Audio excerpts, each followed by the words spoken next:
Next, racing driver turned commentator Martin Brundle tells us what it's really like to drive a Formula One car.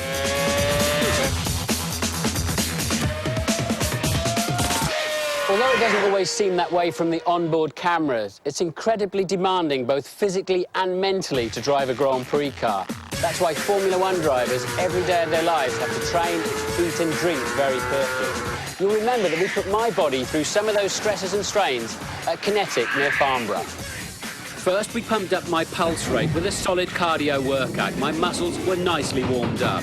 Then we applied serious heat, just as the Formula One cockpit does. Next, I dressed up in the regulation 4 layers of fireproof clothing.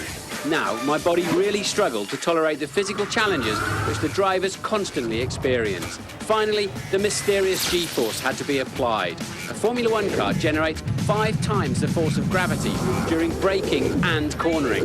This invisible force simply soaks up your energy. Despite my 25 years as a professional racing driver, I was still absolutely amazed at the energy involved when they applied only G-force to my body and I wasn't thinking about driving through a corner. Well, amazingly and impressively, Williams Toyota have provided us with the latest FW29. I'm going to jump into it and show you how all of those stresses and strains relate to being behind the wheel and in the cockpit.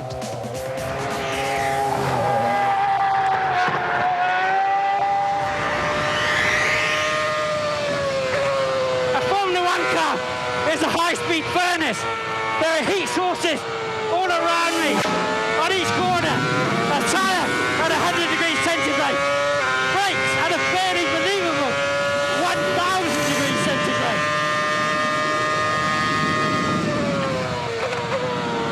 Either side of me, water, oil and fuel radiators.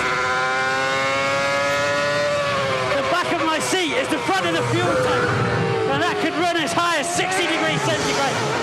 And in the cockpit, a lot of electronic control units generating heat. To make it worse, I've got 4 layers of fireproof clothing, just like I had in that test at Kinetic, plus helmet, boots, gloves of course. Worse still, the aerodynamicists don't want a lot of turbulent air coming through this cockpit. They want it going into the air intake for the engine above my head. They want clean air with positive pressure through there for more engine power. So I'm sitting in a void.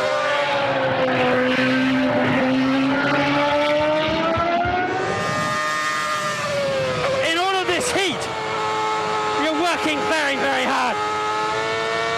It's not a good environment to work in. These 6-point seat belts are pushing me into this custom-made seat, which hurts when I'm sitting in the pits.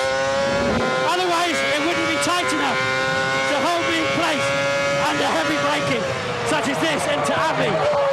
And also these belts, along with the hands device, are pushing down hard on the very muscle that has to turn the wheel and hold my head in place through corners such as bridge there. My head just wants to roll off my shoulders. I feel like I'm going into a sumo wrestling match with King Kong. My body is begging me to lift the throttle, to unwind the steering knob, to take away some of the G-force.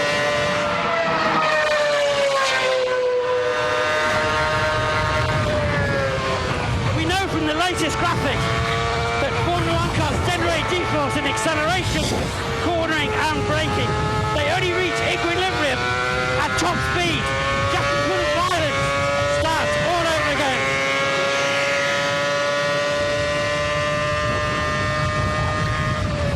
And that G-force is just soaking up my energy. And the heavy braking, my lungs want to hit the inside of my ribcage, and it forces me to exhale even when I don't want to.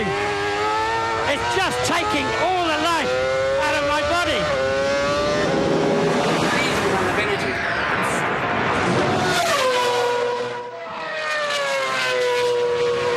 So you have heat, extreme physical demands, tremendous call on your brain power too, to manage the engine, the shift, the right racing line.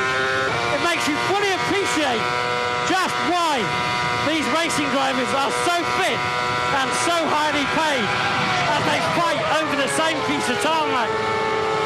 You realise how hard it is as you sit inside the cockpit, and their ability to fight each other head to head on the racetrack whilst controlling these amazing machines.